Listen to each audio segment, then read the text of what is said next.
Hey everyone, and welcome back to my channel. This is another one of my Christmas videos. So I'm going to jump straight in with some masking tape, and I'm going to measure that up to the size of my eyebrow. I'm then going to fold that piece of masking tape with the two sticky sides together, so we pretty much just have one little piece of plastic. I'm going to be blocking out my eyebrows pretty heavy duty today because I'm going to use so much latex on my face. I really want to make sure that they're safe. You could also use the glue stick method or Vaseline, but I find this so much more assuring to know that my eyebrows are completely blocked and safe underneath a piece of plastic. So I'm just going to take my little plastic padding and pop that on a regular piece of masking tape. And of course the masking tape is going to adhere to my face, and the plastic padding is going to sit comfortably on top of my eyebrow hairs. So once you've got your eyebrows blocked out in any method that you choose, I'm then going to start sculpting my nose bridge area with the masking tape, just to give it a little bit of a padding because it will take too long to build up with cotton wool and latex. So once I've got my little brow bone area done, I'm then going to move on to the sculpting stage. So I'm going to take some liquid latex. I ran out of my old thickened one, so I'm going to use this thin latex for my tutorial today. I'm going to thicken it with some flour, so I'm going to take maybe a tablespoon and a half and really whip that and mix that in to get a nice thick paste. Once you get all the lumps out, you're left with this beautiful creamy texture, and it is so much easier to work with. I learnt this technique from the ELLI'S channel. If you want to check out Ellie's channel, I'll leave the link in the description box below. She does some great special effects work. So I'm just going to stipple that thickened latex all across my brow bone and forehead area. I also would recommend, if you guys have Vaseline, to put it in your little baby hairs and all in your hairline, just so the latex doesn't get in there, because it really hurts when you have to remove latex from hair. It pretty much just rips it out. So I'm going to take some of the cotton wool makeup pads and rip them up into little pieces to start building up and shaping my brow bone area and my nose bridge area. I was kind of going off of the Buffy the Vampire evil demon brow bone. I really like how built up and angry that looks. I'm going to start just spreading that thickened latex over the top and really pushing that in with the sponge and with my hands and sculpting that. I really love this thickened latex. It's so awesome whenever you are trying to sculpt something. It makes it so much easier. It doesn't just run everywhere like water. So I'm going to just continue layering and sculpting and filling in certain gaps and areas until I get the desired shape. Once I've done that, I'm going to add some little angry eyebrows on there as well, and then just spread that all out with the thickened latex.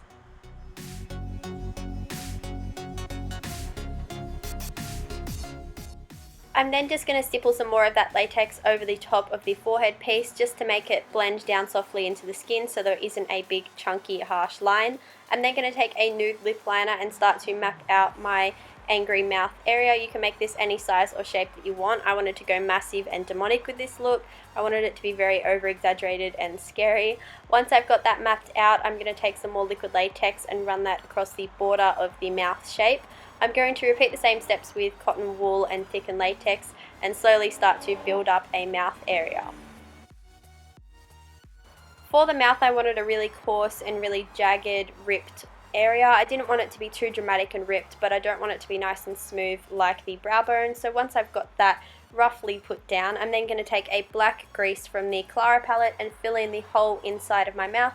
Because I'm going to be putting fake teeth on the top, I need a nice black base underneath.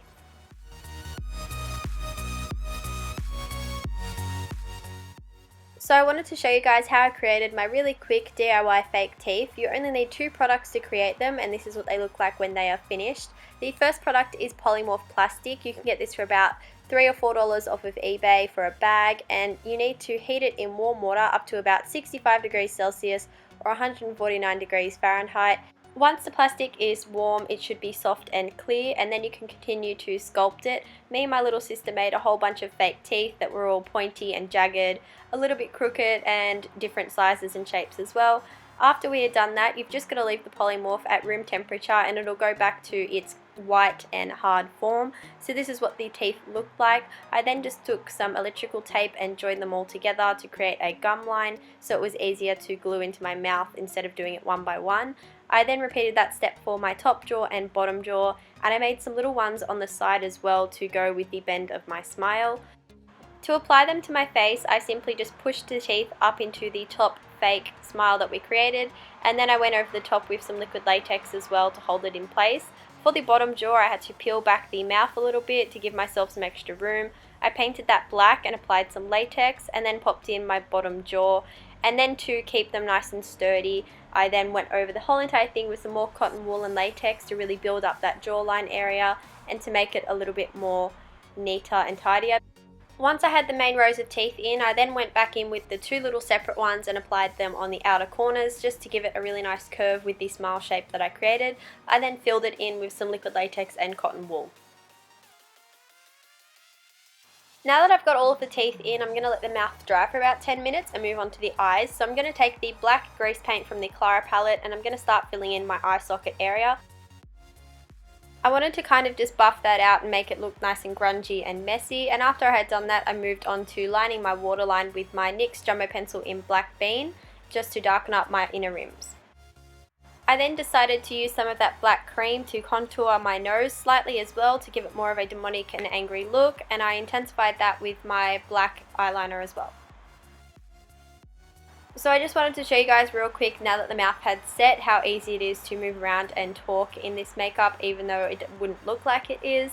I'm then going to move on to creating my bleeding nose where my carrot has been ripped off. So I'm just going to build that up with some tissue and some latex, but I wanted to make this really ripped and chunky. I didn't want this to be smoothed out at all.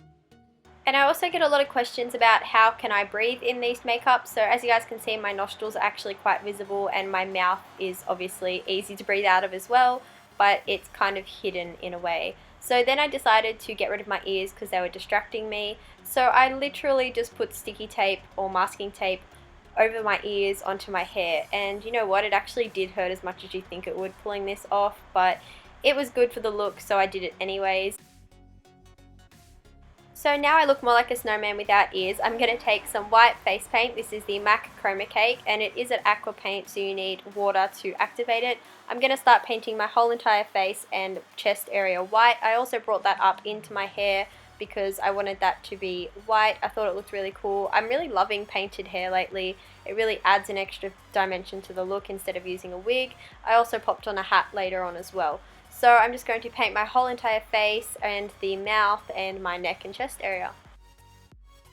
With that white paint, I then lightly dabbed around the corners to kind of take away a little bit of that black grungy eye and to also add a wrinkled effect. I then went in with the black grease on that brush and slightly started to buff that out around the corners of my eye to give it more of a wrinkled and angry demonic look. I decided to build up the cheekbones a little bit more because they weren't as angry and scary as I wanted them to be compared to the brow bone and the mouth. So I'm just taking some more of that thickened latex on its own and just kind of building up that side area. The thickened latex, if you leave it off to the side and slowly set, it becomes this really thick glue that you can almost just use as a big sculpting paste pretty much. So I'm really loving this new method. I think I'm going to start using this a lot more often in my tutorials. It kind of worked out really good. This is the first time I ever tried it, so I'm just going to apply some nice cheekbones and smooth that out with my paintbrush. While the face is drying, I'm just going back in with that MAC Chroma Cake in white and painting the rest of my neck, chest and arms. Then I'm just going to move on to the face and paint over those areas where I added the extra latex as well. I was ready to start contouring and shading with my Clara palette, and then I decided, because I was completely dry, all of my paint and my base has set, that I wanted to pop on my little top hat. I had been waiting to wear it this whole video. So once I put my top hat on, I put it in the position that I was going to keep it throughout the whole video, and I based my contouring and shading around the hat.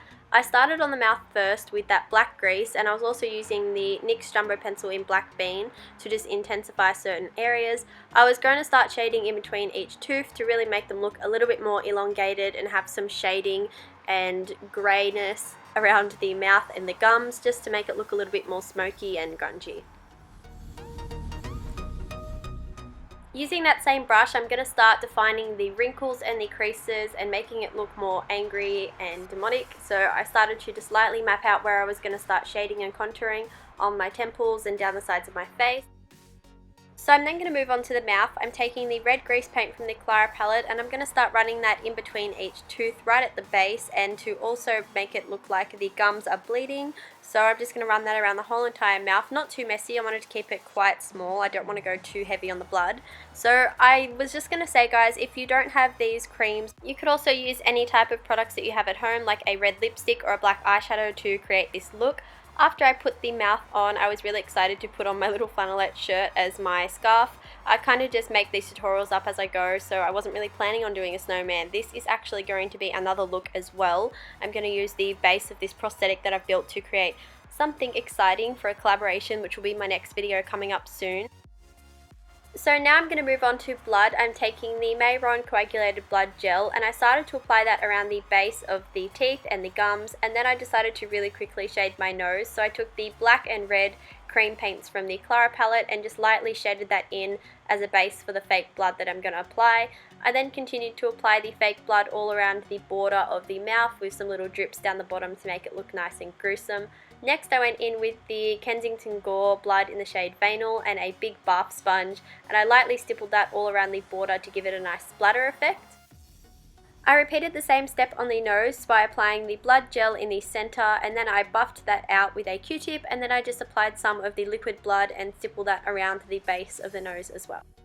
To make myself look like an angry snowman, I took a black water activated face paint from SFX and a fine detailing brush, and I started to lightly feather in some angry expressions by creating little wrinkles around the eyebrow area. I painted myself on some really angry looking eyebrows and just applied some wrinkles on the inner corners of my eyes and the outer corners of my eyes as well. I'm also just going to run a little bit of that black face paint all around my body just to kind of lightly mess it up a little bit. I didn't want to be too stark white, so I wanted to just add a little bit of texture but not too much defining or shading, so I just lightly blended that out with my white paintbrush. So to finish off the look, I'm going to paint my hands with a brown and black face and body paint just to make them look like twigs. I got this idea from Lex on the Made You Look channel. She did a evil snowman last year and she painted her hands brown and tied some twigs on. I thought it was super creepy and it made it look like claws, so I wanted to also do that for my tutorial. So I hope you guys all enjoyed the look. This is my finished evil snowman. I hope you guys have a lovely holiday and a lovely Christmas, and I will see you in my next video. If you recreate any of my looks, please tag me on Instagram because I would love to see them, and I'm also going to be reposting a whole bunch of recreations as well on my YouTube and on my Instagram. So again, I thank you all so much for watching and see you next time, guys. Bye.